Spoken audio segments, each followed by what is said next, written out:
2025 Tron Ares starring Jared Leto was supposed to be a comeback to a once beloved cult classic that in my opinion should have never been. Personally, I never liked nor cared about the Tron franchise and assumed that the second one made a few years ago was simply a remake and not a continuation of the storyline, since I would be shocked to think that they would even do that. But they did. Not only that, many years later they made another one starring Jared Leto. First and foremost, the main actor gets a lot of the backlash as their name is headlined in the film and they themselves are the face of the film. So Jared Leto gets a ton of hate and disapproval from this film's performance. I mean, it does not help that he allegedly, and I stress allegedly, has had a very controversial backstory regarding rumors of him texting and interacting with women inappropriately and perhaps even underage women. He also supposedly started a cult centered around him. People don't forget these things. Especially with such a public figure, these rumors attached to him really do just that. They stick. And audiences really don't want anything to do with him, especially as a leading man.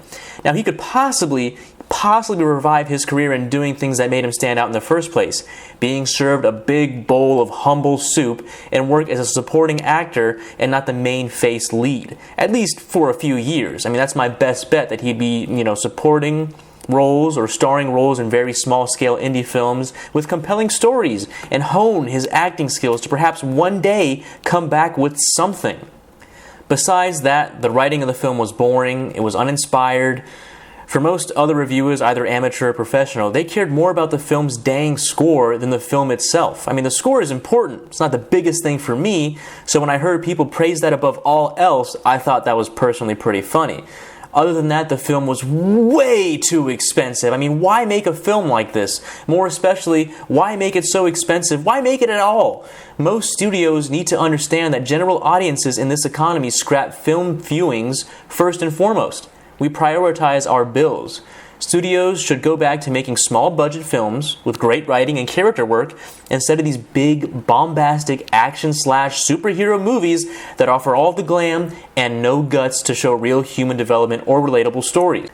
I mean, we're tired of AI this, quantum that, superhero this, universal that, transportation, development, portal technology. Dude, come on, we want real stories. Like, are we living in fantasy land? Is society and the economy so bad that we need to prioritize escaping to a fantasy land?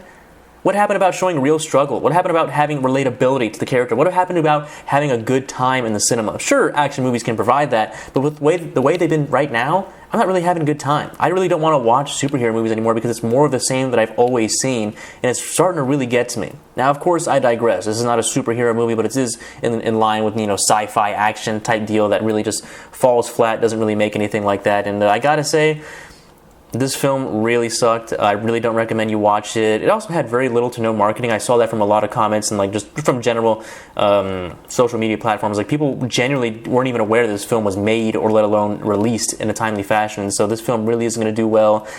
Really just sucks. Anyways, that's all I have to say for this. I appreciate you guys listening. You take care. I'll see you in the next one.